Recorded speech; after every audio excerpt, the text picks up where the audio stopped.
Hello, this is Dr. Connors, and in this presentation, we're going to talk about hormone imbalances and some simple things that you can do from an herbal standpoint. Well, most of this is herbal that we're going to talk about to deal with some of these. I know hormone imbalances can be a huge issue in people's life, can make you feel miserable whether you're going through menopause or just struggling with adrenal or thyroid issues.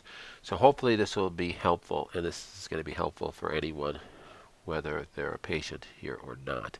So try these herbs. First choice would be adaptogenic herbs. Now, adaptogenic herbs were named several decades ago because the properties of certain herbs have what are called adaptogenic qualities. That means they help you adapt to your environment.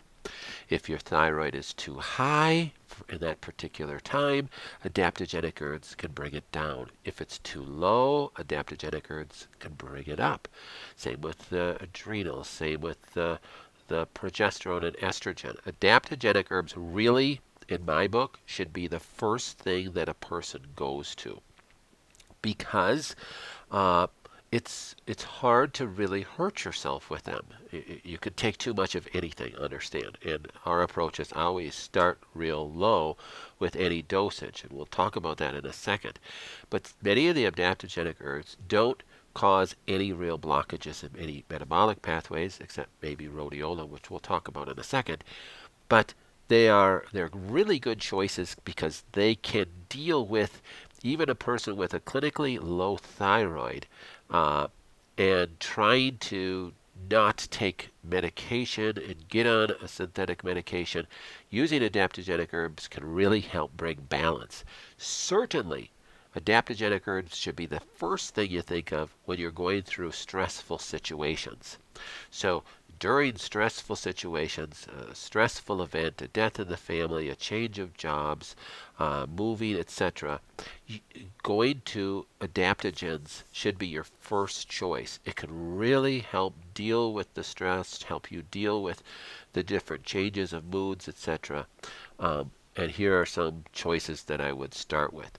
Eleutherococcus sentacoccus, is Siberian ginseng, which really technically isn't ginseng. It's in the ginseng family, but not in the genus or species of the Korean ginseng. But Eleuthero is maybe the best adaptogen. There's some argument in there, but Eleuthero can work really well for people. Ashwagandha is another one that can work really well. Gynostemma is another great adaptogen. Maybe has the strongest adaptogenic qualities, and you might have to start with a lower dosage of it. But most adaptogen products that are out in the market will contain a combination, usually a combination of Panax ginseng, ashwagandha, eleuthero, and rhodiola, maybe some schisandra and some holy basil. Um, and usually those products can be very beneficial for people. Now we're going to talk about some product choices in just a second, but those products can be very beneficial. The only thing that I'd caution you about is using rhodiola if you know that you have some epigenetic defects. And if that's a new word for you, maybe check our website and look at the genetic defects and looking at genetic profiles videos that we have on the website, because that will help you understand what I'm talking about. But we used to use products that were combination products, so multiple different adaptogenic herbs in the product. But as we became a little more sophisticated as a clinic and more specific, looking at different metabolic pathways, now we're tending to use more single products. So we're testing a person on eleuthero and seeing if that works, or testing a person just on ashwagandha and seeing if that works, and we'll use that product on them. Simply because some of the mixture products can have some herbs that affect other pathways and could cause issues. So if you tried an adaptogenic combination product in the past and said, oh, this didn't work, don't give up on adaptogens. Go to some single products and maybe some more trusted brands and try those, because I'll tell you, if you had to choose, if if somebody asked me, is there one supplement that you could only choose, that you were going to move to Siberia and the only thing you could bring with you is one supplement, I guess the supplement would be an adaptogen, because that can help you through the most uh, obscure situations. They can even be helpful to help bring the immune system back into balance. So adaptogens would really be probably my first choice. The second group of herbs that you want to look at when you're talking about hormone issues is maybe not really an herb at all. So this, I kind of cheated on this one. But whenever you're dealing with hormone issues, you have to deal with getting rid of quote unquote bad estrogens. Bad estrogens are produced by plastics in our environment. They're produced by drugs that are in our water system. They're produced by foods that we're eating, that animals that are injected with hormones to grow quicker. The estrogens are all around us. There's no way that you could move to a mountaintop and get rid of them. It's the you can run, but you cannot hide getting away from bad estrogens. It's just not a choice. Everyone has to learn to deal with them. So some of the things that I think are really important to take, and we put a lot of people on a product called DIM, which is actually a product that's synthesized from broccoli and cruciferous vegetables. And taking a product with DIM in it can be super, super helpful. I mean, literally, one 100 to 500 milligram dosage of DIM, you'd have to eat 20 pounds of broccoli to get the same amount of DIM that you'd get from broccoli. But DIM has the ability to bind and get rid of bad estrogens in your body. This is super important, not just for, well, I'm trying to prevent breast cancer, so I don't want bad estrogens in my body. Well, that's enough reason right there to take it. But it has to do with, affects so many other things in your life. And we're not just talking about women, it affects men just as bad. So DIM and fermented soy is another favorite of ours. Fermented soy, so I am not a fan of soy products. So there's a difference between soy and fermented soy. Fermented soy has the ability to dislodge bad estrogens as they attach to apoptotic receptors in the cell membrane. So that's what causes cancer. So when a bad estrogen attaches to an adol receptor, which is also considered an estrogen receptor on a cell membrane, it blocks the process of normal programmed cell death, apoptosis, and that's what could lead to cancer. That's why bad estrogens can lead to cancer.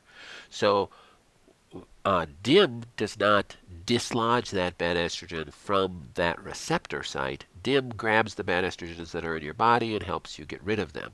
Fermented soy has the ability to actually dislodge. It acts kind of like a crowbar, popping the bad estrogen out of the receptor site so that cell could go through apoptosis and die. So when a cell doesn't go through apoptosis and die, it stays alive through its normal cell life cycle, can go into rapid replication, and that's what cancer is. So fermented soy can be very beneficial. Fermented soy can be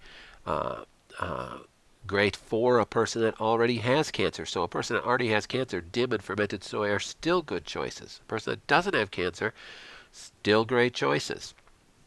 But there's a difference between soy and fermented soy. But I had to include these because whenever we're talking about hormone issues can lead to worse things. So than just hot flashes or tiredness and chronic fatigue and etc. can lead to cancer. So you have to include this piece even though those aren't herbs. So I cheated on that a little bit. And 3 is estrogen progesterone balancing herbs. So as number 1 was the adaptogens, which really can benefit more so the thyroid and the adrenal gland and the pituitary, therefore indirectly affecting estrogen progesterone.